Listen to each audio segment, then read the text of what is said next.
কারণ আমরা তো মাইক চালাই বুঝি। বাবার আমার, ভাইয়ের আমার, হাফাতহুমুল মালাইকা, এই প্যান্ডালের চতুর্দিকে বেহেশতি ফেরেশতারা বেষ্টন করে আছে। আপনার আমার নবী বলছেন, কি বলি, কি আলোচনা করি, কি দলিল আপনাদের সামনে পেশ করি, সাধ্য অনুযায়ী আপনারা মনোযোগ দিয়ে শুনবেন আর নিজের মধ্যে একটা চেঞ্জ করার নিয়ত আনবেন যে আজকে থেকে যেন একটা কথা নিয়ে যাইতে পারি, আমল করতে পারি। তাইলে এত সুন্দর প্যান্ডাল, এত মাইক, এত সুন্দর স্টেজ, পোস্টারিং, কোনো ঘাটতি নাই।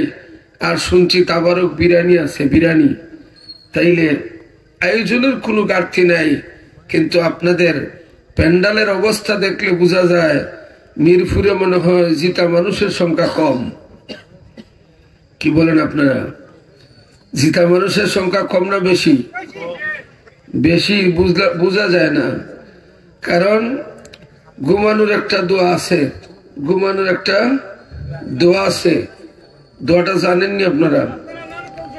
আল্লাহুম্মা বিসমিকা আমুতু আহিয়া। এর অর্থ কি? আল্লাহ, তোমার নামে মরলাম আর তোমার নামে উঠবো। তাইলে মরাটাও একটা ঘুমের মতো। তাই জানি না মরা নামক ঘুমে কে ঢুকে গেছে। তবে আমি আশা করব মা বোন যারা আছেন পুরুষদেরকে বার থেকে বাহির করে দেন। শেষ ভালো যার, সব ভালো তার। দুনিয়ার বেহেশতে যদি ঢুকতে মন চায় না, মাগো এই পুরুষ আপনাকে কিয়ামতে কেমনে বেহেশতে নিবে? আপনি প্রয়োজন হলে কিছু এক গ্লাস পানি দেন উপরে, বলে আজকে ঘরে জায়গা নাই, বেহেশতের বাগানে যাও। একটি ভালো কথা শুনলে 1000 রাকাত নফল নামাজ পড়ার চাইতে বেশি সব। বাবার আমার, ভাইয়ের আমার, আমরা ভাগ্যবান, আমরা মানুষ। মানুষ হওয়ার কারণে আমরা শুকরিয়া আদায় করতে হবে।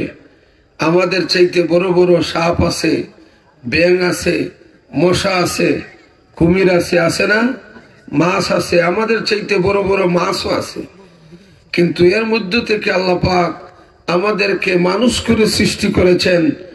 এটাই সবচেয়ে বড় ভাগ্যবানের কাজ। চিল্লায় বলেন আমিন। আল্লাহ যেন আমাদের সর্ব প্রচেষ্টাকে কবুল করেন, বলুন আমিন।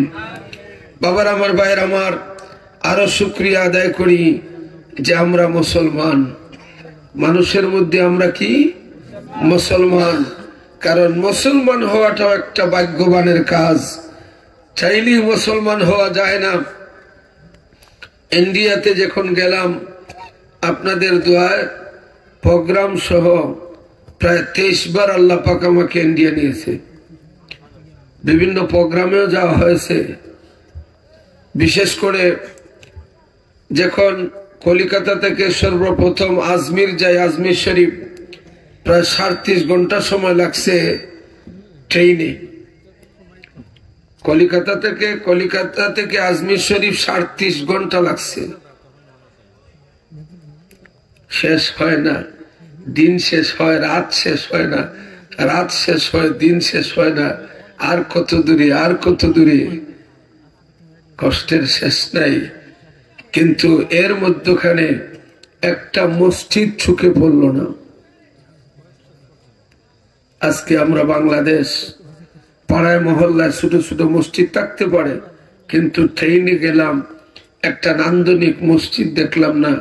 কিন্তু আমরা ছোট্ট একটা ভূখণ্ডের মানুষ, বাংলাদেশের মানুষ, ইন্ডিয়ার একটা প্রদেশের সমানও না। ইন্ডিয়ার একটা প্রদেশ, বিভাগের সমানও বাংলাদেশ না। এক বিভাগ থেকে আরেক বিভাগে যাইতে তাদের 2-3 ঘন্টা সময় লাগে বিমানে। আর আমাদের বাংলাদেশে সিলেট থেকে ঢাকা গেলে লাগে 40-41 মিনিট। আমি নিজে চড়ে দেখেছি কত মিনিট লাগে। সেখান থেকে আপনি ঢাকা থেকে যশোর যান 23 মিনিট লাগে বিমানে। টোটাল বাংলাদেশের এক প্রান্ত থেকে অন্য প্রান্তে বিমানে গেলে 1 ঘন্টার উপরে লাগে না। কিন্তু তাদের এক বিভাগ থেকে আরেক বিভাগে গেলে 3-4 ঘন্টা সময় লাগে। তাহলে দেশটা কত বড়! বাংলাদেশের পাশে যে প্রদেশগুলি ইন্ডিয়ার, আসাম, মিজোরাম, ত্রিপুরা, পশ্চিমবঙ্গ, মেঘালয়, এক একটা প্রদেশের সমানও বাংলাদেশ না। এদেশের মসজিদের দেশ, এদেশ খানকা মাদ্রাসার দেশ, এদেশ মক্তবের দেশ, এদেশ টুপিওয়ালাদের দেশ, এদেশ পাঞ্জাবিওয়ালাদের দেশ, এদেশ হচ্ছে আল্লাহওয়ালাদের দেশ, এদেশ হচ্ছে আল্লাহর ওলিদের দেশ। বলেন ঠিক না? এদেশে ইসলাম থাকবে না তে কি থাকবে? কারণ এদেশের ঘুম ভাঙ্গে আজান শুনে, আবার রাত্রি শুরু হয় আজান শুনে। সিল্লাই বলেন ঠিক কিনা? বাবার আমার, ভাইয়ের আমার, সারা পৃথিবীতে আপনি যদি বিচার করেন ভৌগোলিকত্বের দিক দিয়ে, তাইলে আমাদের দেশে যে পরিমাণ আজান হয়, পৃথিবীর আর কোন দেশে এত বেশি আজান হয় না। আলহামদুলিল্লাহ বলেন। আজান কিভাবে হয় না বলছি, এত সাউন্ডে আজান হয় না। কিন্তু অনেক দেশে আছে আপনি মাইক ব্যবহার করতে পারবেন না, সাইলেন্ট, চুপি চুপি আজান দিতে হবে। আমরা মুসলমান, এটা ভাগ্যবানের কাজ। বাবার আমার, ভাইয়ের আমার, আমরা আরো শুকরিয়া আদায় করি আল্লাহর, যে আল্লাহ পাক আমাদেরকে অতি মহিমান্বিত, গৌরবান্বিত শ্রেষ্ঠ কিতাব কোরআনুল কারীম দান করেছেন। সিল্লে বলেন মারহাবা। কোয়েলটা সরায় নেন, কোয়েলটা কোথায় আছে দেখেন। বাবার আমার, ভাইয়ের আমার, গভীর মনোযোগ। একদিকে আমরা মানুষ, আরেকদিকে আমরা মুসলমান, আরেকদিকে পেয়েছে কোরআন। যে কোরআন, there is no doubt it's came from Allah. আল্লাহু আকবার বলেন। যে কোরআনের ব্যাপারে আল্লাহ পাক বলেন, যালিকাল কিতাবু লা রাইবা ফি, এই কিতাবের মধ্যে বিন্দু মাত্র সন্দেহ নাই। সিল্লাই বলেন না সুবহানাল্লাহ। বাবার আমার, ভাইয়ের আমার, গভীর মনোযোগ। আমরা মুসলমান, আমরা শ্রেষ্ঠ কিতাব পেয়েছি ভৌগোলিকত্বের দিক দিয়া। এক সময় বাংলাদেশ ছিল না, ইন্ডিয়া ছিল না, পাকিস্তান ছিল না, এদেশের নাম ছিল হিন্দুস্তান। পৃথিবীর ভৌগোলিকত্বের দিক দিয়া, স্থলভাগের দিক দিয়া আমরা বাংলাদেশের মানুষ সবচেয়ে বেশি ভাগ্যবান। পৃথিবীর আর কোন দেশে এত অলি আল্লাহ নাই, বাংলাদেশে যেত অলি আল্লাহ। সিল্লা বলেন আলহামদুলিল্লাহ। গ্রামে গ্রামে অলি আল্লাহ আসেনি নাই? থানায় থানায় অলি আল্লাহ, 360 জন অলি আল্লাহ। শামসুল উলামা আল্লামা ফুলতলি সাহেব কিবলা রহমতুল্লাহি আলাইহির কত খলিফা রেখে গেছেন, এক একজন নির্ভরযোগ্য আল্লাহর অলি আসেনি না নাই? শুধু তাই না, আপনি ফুরফুরা সিলসিলার দিকে যদি আমরা তাকাই, এক পীর সৈয়দ আবু বকর সিদ্দিক ফুরফুরা বীর রহমতুল্লাহ আলাইহি ফুরফুরা শরীফে ঘুমাইছেন। ইন্ডিয়ার ফুরফুরা, ওনার থেকে সারা বাংলাদেশে সৈয়দ আহমদ শহীদ বেলবী রহমতুল্লাহি আলাইহির অনুসারীরা প্রত্যেকটি দরবার আপনি যদি দেখেন, সরসিনা লক্ষ লক্ষ কোটি কোটি মানুষ ফুলতলি সাহেব কিবলার সিলসিলার অন্তর্ভুক্ত। আলহামদুলিল্লাহ বলেন। আমরা যদি দেখি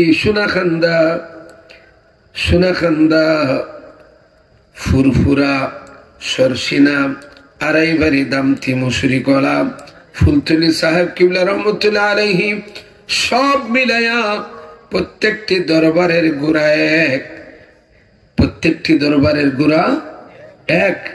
কিন্তু আজকে পরিতাপের বিষয়, এত মসজিদ, এত হুজুর, এত পীর থাকার পরেও প্যান্ডালের ভিতরে পাঞ্জাবি বেশি না শার্ট বেশি। এটা চোখ মুজে বলা যাবে। বাবার আমার, ভাইয়ের আমার, কিন্তু আরো পরিতাপের বিষয় হলো এত মাদ্রাসা, এত মুফতি, মুহাদ্দিস, মুফাসসির থাকার পরেও আপনি যদি চিন্তা করেন আশ্চর্যান্বিত হয়ে যাবেন। অনেক পাড়া মহল্লায় মসজিদগুলিতে ফজরের নামাজে ইমাম মুয়াজ্জিন ছাড়া আর কেউ নাই। মুসল্লি কোথায়? আজকে পরিতাপের বিষয়, সুদের বাজার গরম না ঠান্ডা? গরম। মানুষ মদ খাইলে লাথি মারে, মদ খাইলে ঘুষি মারে, মদ খাইলে ঘর থেকে বাহির করে দেয়, মদ খাইলে মানুষ তুচ্ছ-তাচ্ছিল্য করে, মদ খাইলে গাড়ে ধরে ধাক্কা দেয়, তাকে নিয়ে মস্কারি করে। মদ খাওয়ার পরে কোন মানুষ যদি মাতলামি করে তাকে মসজিদে ঢুকতে দেয় না। কিন্তু আজ পর্যন্ত দেখছেন নি কোন সুদখোরকে বাহির করে দিতে? দেখছেন? কিন্তু মদ খাওয়ার পার্সেন্টেজে, মদ আর সুদের পার্সেন্টেজে, সুদের চাইতে মদের পার্সেন্টেজ ভালো। কারণ সে কবিরা গুনাহ করতেছে, নিজে খাইতেছে নিজের টাকায়, কারো পকেটে হাত দেয় না, কাউকে জোর করে চুরি ডাকাতি করে খায় না, নিজে খায়। সে যদি তওবা করে মাফ করে দিবেন কে? কিন্তু একজন সুদখোর কি করে? মনোযোগ দিয়ে শুনেন, নিজে কবিরা গুনাহগার, যার কাছ থেকে আনলো সেও গুনাহগার, যে সাক্ষী দিল সেও গুনাহগার। টোটাল পরিবারটা সুদের টাকা দিয়ে যদি খাওয়ায়, তাইলে ছেলে তার হবে না, মেয়ে তার হবে না। এক সময় ছেলে তার বিরুদ্ধে সাক্ষী দিবে কিয়ামতের ময়দানে, বাবা হিসাবে আমাদেরকে হালাল খাওয়ায় নাই, হারাম খাওয়াইছে, এর বিচার চাই। তাইলে সুদখোরের তো বাঁচার কোন সুযোগ, মদখোর বাঁচার সুযোগ আছে। মরণের আগে যদি আল্লাহর কাছে মাফ চায়, সে নিজে মাফ পেয়ে ওলি আল্লাহ হয়ে যাইতে পারে। সিল্লায় বলেন ঠিক কিনা? বাবার আমার, ভাইয়ের আমার, গভীর মনোযোগ। এই আপনি চাইন না জি, ঠিক আছে। কারণ আর কয়েক সময়, কিছু সময়ের জন্য প্রস্রাবকে হরতাল দেওয়া যায় না? হরতাল দেওয়া যায়। কারণ আজ পর্যন্ত কোন ইমাম সাহেব বলছেননি যে মুয়াজ্জিন সাহেব আকামত দেওয়ার পরে বলে আপনারা দাঁড়ান, আমি প্রস্রাব করে আসি। কোথাও বসতে হলে একটু প্রিপারেশন নিয়ে বসতে হয়, যাইতে হলে প্রিপারেশন নিয়ে যাইতে হয়। তাইলে কোন ওয়াজে কোনদিন বলছে প্যান্ডালে বসে আপনারা বসেন, আমি একটু আসি? তাইলে আপনারা কেন উঠবেন? আপনারা যদি কেউ উঠেন তাইলে বোঝা গেল মিরপুরে মনে হয় নতুন কোন আইন হইছে উঠা উঠি, আমি একটু মাইক রেখে একটু হাইতে উঠে আসলাম। কি বলেন আপনারা? গভীর মনোযোগ বাবার আমার, ভাই আমার, আমার মূল আলোচনায় ধীরে ধীরে যাচ্ছি, কষ্ট হবে আপনাদের। এর আগে আসেন একটু দুরূদ শরীফ পড়ি। আল্লাহুম্মা সাল্লি আলা মাওলানা মুহাম্মদ ওয়ালা আলি সাইয়্যিদিনা মাওলানা। বাবার আমার, ভাইয়ের আমার, মুসা আলাইহিস সালাতু ওয়াস সালাম পয়গম্বর, আল্লাহর নবী, আল্লাহর নবী। মুসা আলাইহিস সালাতু ওয়াস সালামের মরণ হয়েছে কবরের ভিতরে। কবরে শোয়ার পরে আজরাইল জান কবজ করেছে যে মুসা নবী আজরাইলকে তাপ্পড় মেরেছেন। যে মুসা নবী ছিলেন কালিমুল্লাহ, মুসা নবী আল্লাহর সাথে কথা বলতেন কুহে তুর পাহাড়ে। আল্লাহু আকবার বলেন। যে মুসা পয়গম্বর আল্লাহর সাথে কথা বলতেন, মুসা আলাইহিস সালাতু ওয়াস সালাম এক জায়গায় বসা এলাকার সকল মানুষ মুসা নবীর সামনে চলে গেছে, যাই একটা অনুরোধ করার জন্য। কিসের জন্য? অনুরোধ করার জন্য। কি অনুরোধ? এলাকার শীর্ষস্থানীয় মুরব্বী, এলাকার গণ্যমান্য সম্মানিত মানুষ মুসা আলাইহিস সালাতু ওয়াস সালামকে বলল, ওগো পয়গম্বর, আমাদের দেশে একটা খারাপ লোকের মৃত্যু হয়েছে, খুব অসৎ চরিত্রের মানুষ, যার চরিত্র ভালো না, সে নিজেও খারাপ, এলাকার যুবকদের চরিত্রকে নষ্ট করেছে, মানুষের ঈমান নষ্ট করেছে। এত খারাপ লোক আমাদের সমাজে আর একজনও নাই। লোকটা মারা গেছে, আমাদের এলাকার মানুষের প্রস্তাব, ওই লোকটাকে সম্মানী মানুষের কবরস্থানে দাফন করা যাবে না। মিরপুরে কবরস্থান আসেনি? কোন দিকে? চতুর্দিকে আছে। সবাই বলল, মুসা পয়গম্বর, লোকটাকে আমাদের এলাকার সম্মানী মানুষকে দাফন করা হয়েছে, অনেক সচ্চরিত্রবান মানুষকে দাফন করা হয়েছে, এই মাটিতে ওই খারাপ লোকটা মারা গেছে, তাকে দাফন করা যাবে না। আমরা তার প্রতিবাদের জন্য আসছি। মুসা পয়গম্বর বললেন, তোমরা সবাই মিলে যখন সাক্ষী দিয়েছ, এতে আমারও কোনো আপত্তি নেই, সবার মতে আমার মত। তাড়াতাড়ি করো, খবর খনন করো, কোথায় খবর দিবা? বলে এলাকার সবচেয়ে নিকৃষ্ট জায়গায় খবর দেওয়া হবে, যেখানে মানুষ এমনিতে যায় না, ময়লা আবর্জনা লেগে থাকে, নোংরা জায়গা, মানুষ নোংরা জায়গা হিসাবেই চিনে, কেউ যায় না। ওই জায়গায় তাকে কবর দিয়ে ছাপামাটি দেওয়া হবে। মুসা নবী বললেন, অসুবিধা নাই, সবার সিদ্ধান্ত মতোই কাজ হবে, আমার এই ব্যাপারে একমত। নিকৃষ্ট জায়গা খুঁজা হলাম, যেখানে ময়লা আবর্জনার স্তূপ, পশুর গোবর থাকে, ময়লা আবর্জনার মধ্যখানে কবর খনন করা হলো। মুসা নবী সামনে দাঁড়াইয়া আছেন, তাকে কবর দেওয়া হলো। কবর দেওয়ার পরে এই কবরটাকে এমন ভাবে রাখা হলো, ঠিক উপরে ময়লা আবর্জনার স্তূপ, ময়লা আবর্জনার স্তূপ। কবরের কাজ শেষ, মুসা পয়গম্বর বাড়িতে চলে গেলেন। এলাকার মানুষ বলা বলি করছে, আজকে তো দেশটা ঠান্ডা হয়েছে, অন্তত পক্ষে এই পাপির কারণে আমাদের সমাজ আর নষ্ট হবে না। যে পাপির কারণে এলাকার মানুষ পাপ সাগরে সাঁতার কেটেছে, মানুষ স্বস্তি পেয়েছে। মুসা পয়গম্বর আল্লাহর সাথে কথা বলার জন্য কুহেতুর পাহাড়ের দিকে রওনা হয়ে গেলেন। পাহাড়ের মধ্যে যাওয়ার পর আল্লাহ পাক রব্বুল আলামিন বলেন, মুসা, তোমার সাথে আমি কথা বলবো না, ওই সময় পর্যন্ত কথা বলবো না যতক্ষণ পর্যন্ত যাকে কবর দিয়েছ নোংরা জায়গায়, তাকে তাড়াতাড়ি উঠাতে হবে, তাকে উঠাইয়া সম্মানী মানুষের কবরের পাশে তাকে কবর দিতে হবে, কারণ সে আমার বন্ধু।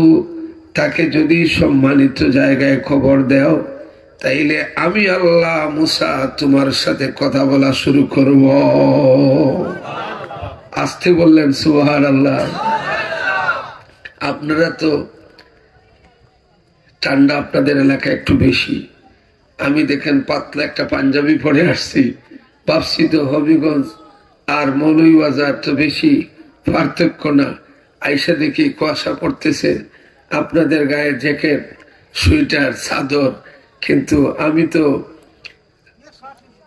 যে আপনার মেশিন এটা আমার থেকে কম না, আমি আপনার দলেই আছি। বাবার আমার, মায়ের আমার, এরপর আজকে একটু ঠান্ডার পরিমাণ মনে হয় একটু বেশি লাগে, হ্যাঁ না? এইভাবেই প্রতিদিন, তাই আপনাদের অসুবিধা নাই। সুবহানাল্লাহ আসতে হবে না জুড়ে হবে? বুখারী শরীফের শেষ হাদিস, সুবহানাল্লাহি বিহামদিহি সুবহানাল্লাহিল আযীম।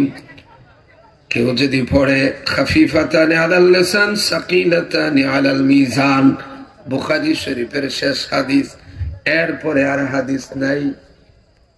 আল্লাহর হাবিব মায়ার নবী রাহমাতাল লিল আলামিন নবীজি বলেন, সুবহানাল্লাহ বলতে মুখের মধ্যে হালকা, কিন্তু মিজানের পাল্লা ভারী করে দেয়।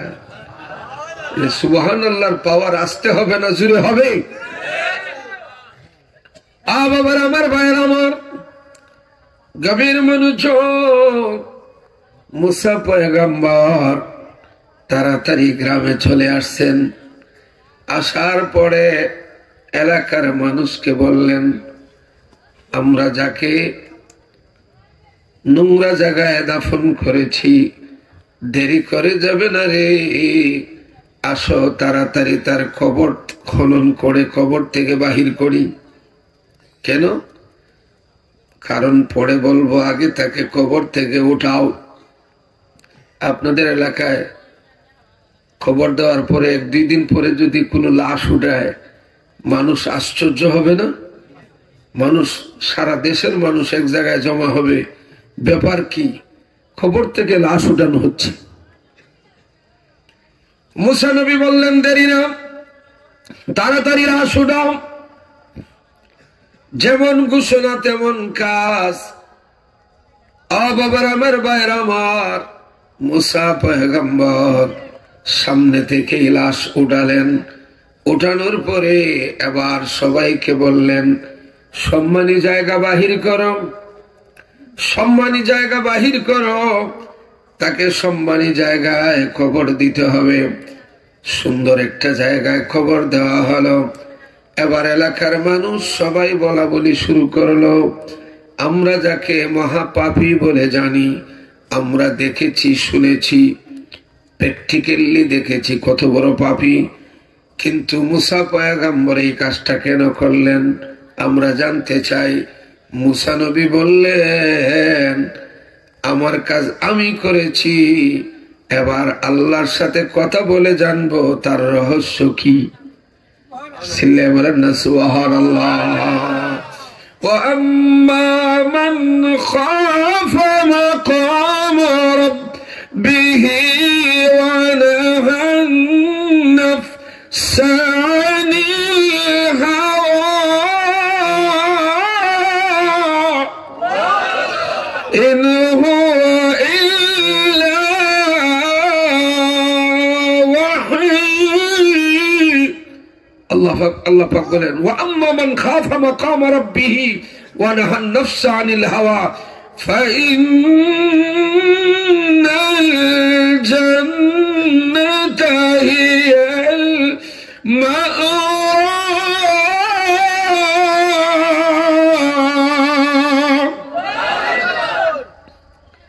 وَأَمَّا مَنْ خَافَ مَقَامَ رَبِّهِ, যে ব্যক্তি ভয় করে তার রবের সামনে কেমনে দাঁড়াবে।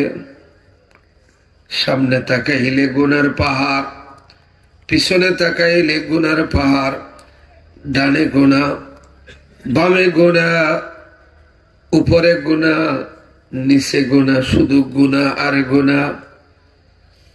যুবক ভাইরা রে, মোবাইলে লাইক দিতে হলে চিন্তা করে লাইক দিও। অনেক লাইকের কারণে কিয়ামতের দিন আঙ্গুলে সাক্ষী দিব। ঘটনা ঘটাইছিল মিরপুরে। কমেন্ট করতে গেলে বুঝে কমেন্ট করিও। এই ফেসবুক মোবাইলের কারণে অনেক চরিত্র মানুষের হনন হচ্ছে। গভীর মনোযোগ, সুকৌশলে ঈমান কেড়ে নিচ্ছে কাফির বেঈমানেরা।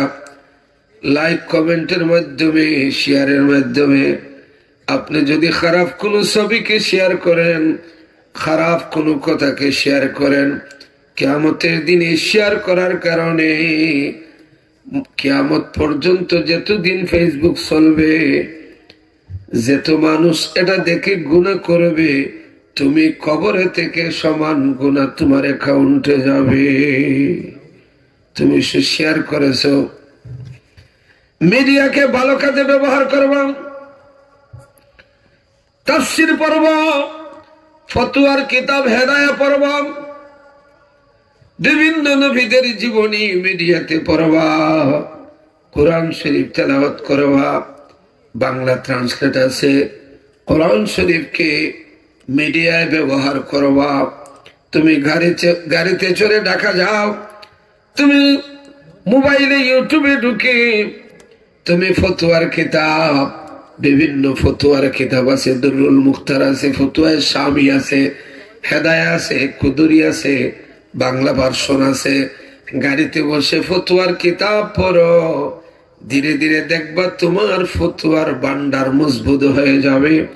এমন এক সময় আসবে গুনাহ করবা তো দূরের কথা, গুনার কথা শুনলে অন্তর কেঁপে উঠবে। আল্লাহু আকবার বলে।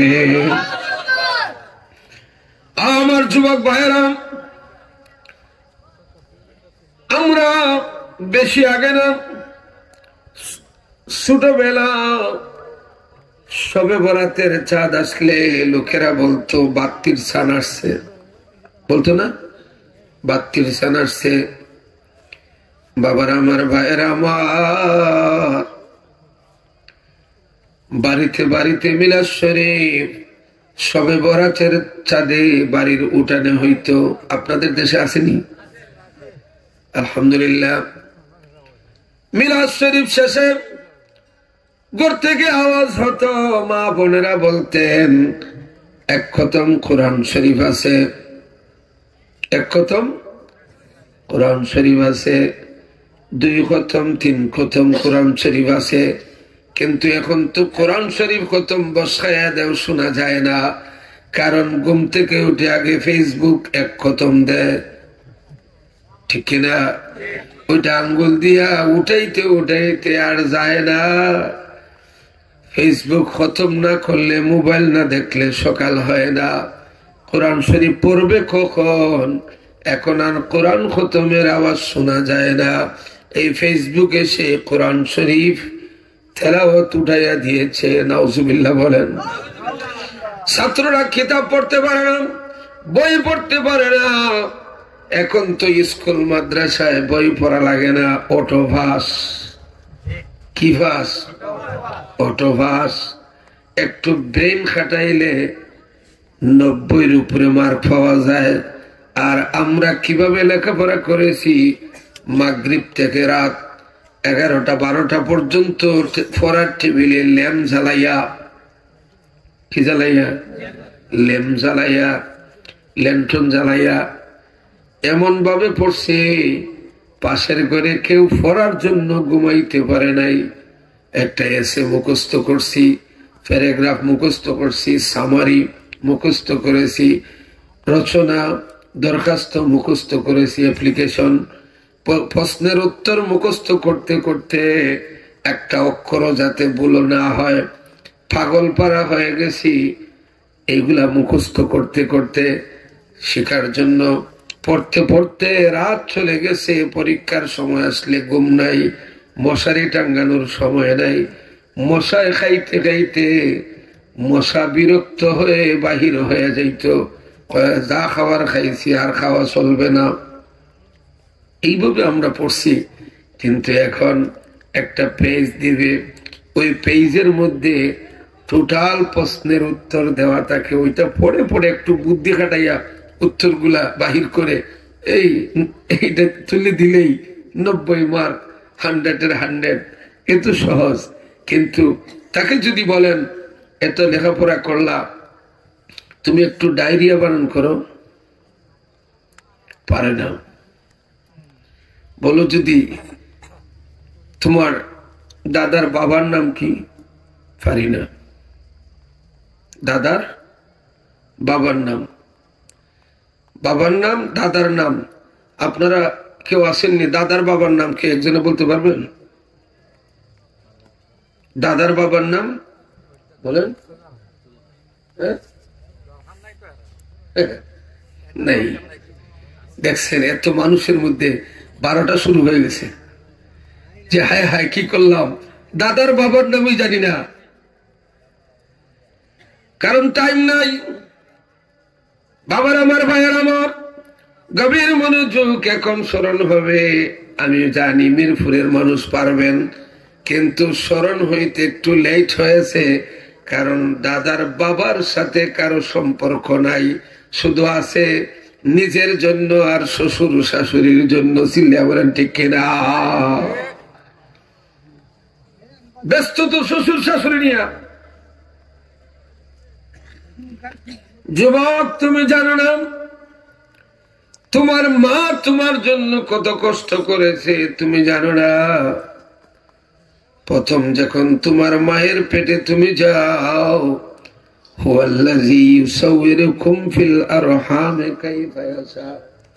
তুমি যখন মায়ের পেটে যাও প্রথম মাসে এক ধরনের কষ্ট,